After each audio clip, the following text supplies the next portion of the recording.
Hoje é um dia para falar sobre interpretação de texto.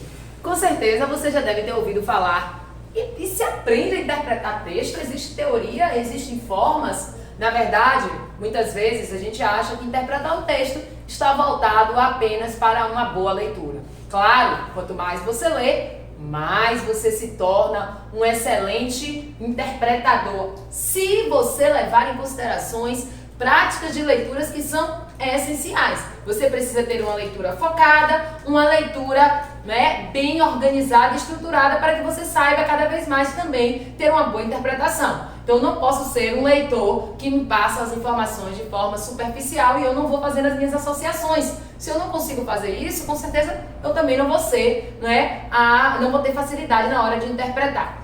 Com certeza, vocês também já ouviram falar que às vezes muitos escritores que têm os seus textos interpretados, muitos já não estão nem mais entre nós, mas os seus textos estão aí, porque são atemporais e muitas pessoas acabam fazendo interpretações equivocadas. Não foi uma nem duas vezes que você já deve ter ouvido essa frase muito maldosa e dizer assim: a Cecília Meirelles está se revirando no túmulo porque alguém fez uma interpretação extremamente equivocada do texto dela. Ou Carlos Drummond de Andrade e assim vai. Porque na verdade o leitor ele está sujeitado e ele vai levar em consideração o seu contexto de vida para interpretar aquilo ali. Mas deixando um pouco dessa conversa para outro momento e trazendo agora para o vestibular, para a prova do Enem, como é que eu posso me apropriar dos meus conhecimentos para poder saber e encontrar a resposta correta daquela interpretação? Como é que eu posso saber o que é que o autor daquela questão queria com a leitura daquele texto? Vamos usar algumas técnicas, vamos pegar algumas teorias e vamos aplicar tudo isso aqui. Hoje, em especial, nós vamos falar sobre campo semântico ou campo lexical, Uma das teorias do professor Luciano Amaral. E aí a gente vai trazer aqui, para a interpretação de texto. Eu vou fazer uma associação para ajudar vocês a interpretar o texto. Então imaginem que vocês estão aqui com dois tipos de conjuntos.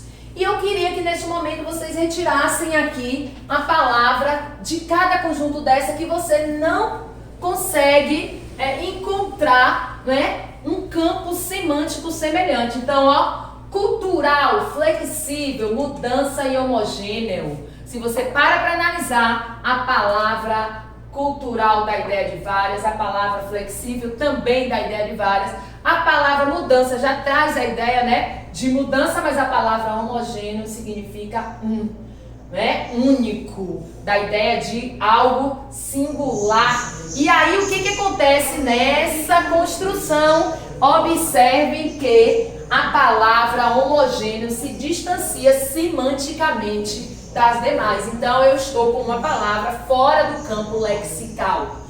Trazendo a teoria cá, para a parte do segundo conjunto: amor, alegria, nostalgia, felicidade e paz. Observe que isso tudo está para o campo da ideia de sentimento, mas aqui eu tenho um sentimento que se destoa. Não estou dizendo que é antônimo, que fique bem claro isso, não são palavras antônimas, mas semanticamente tem uma distância. Então observe, amor, alegria, tudo para o campo semântico de inclinação da felicidade, do positivo. E quando eu coloco nostalgia, não que não seja positivo ser nostálgico também, mas observe que dentro do campo semântico aqui, a palavra nostalgia me traz um sentido diferente, distanciado. Então são palavras que não estão dentro do mesmo campo lexical.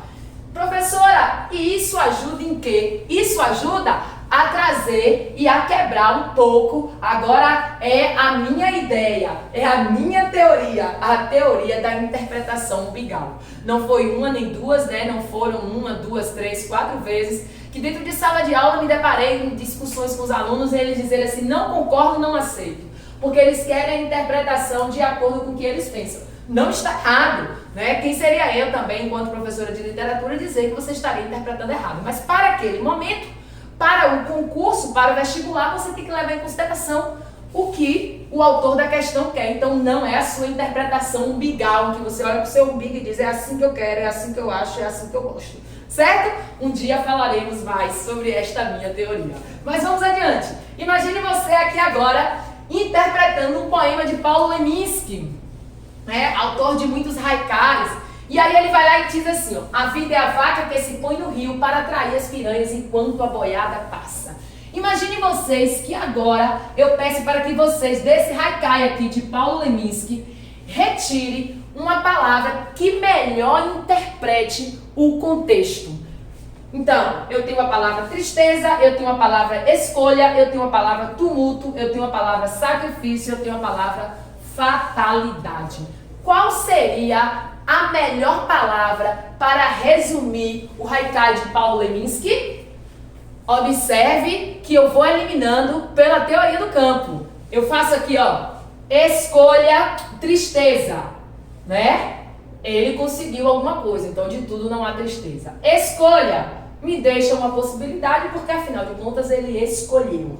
Tumulto, eu não posso levar em consideração só essa questão, porque houve um tumulto, mas acabou também, né, que o percurso se consolidou, né? A boiada passou. Sacrifício, me chama atenção, eu deixo aqui, porque afinal de contas uma foi atirada no rio. Fatalidade eu elimino, pois não foi algo acidental, que não se esperava. Afinal de contas houve uma proposta para que isso acontecesse. Então eu tenho aqui um exemplo de questões que acontecem em Enem, concurso, em que eu me deparo com duas respostas bem semelhantes. É por isso que eu estou dizendo que existem teorias dentro, né, das questões semânticas que nos ajudam bastante a interpretar por que aquela questão foi feita, por que o autor resolveu fazer aquele tipo de interpretação.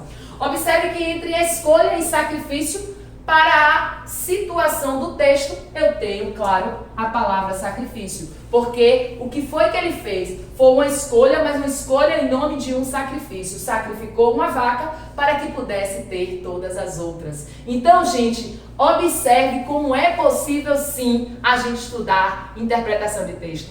Essa é uma das dicas, existem várias outras. Continuem aí e próximas aulas falaremos de outras propostas para interpretar o texto.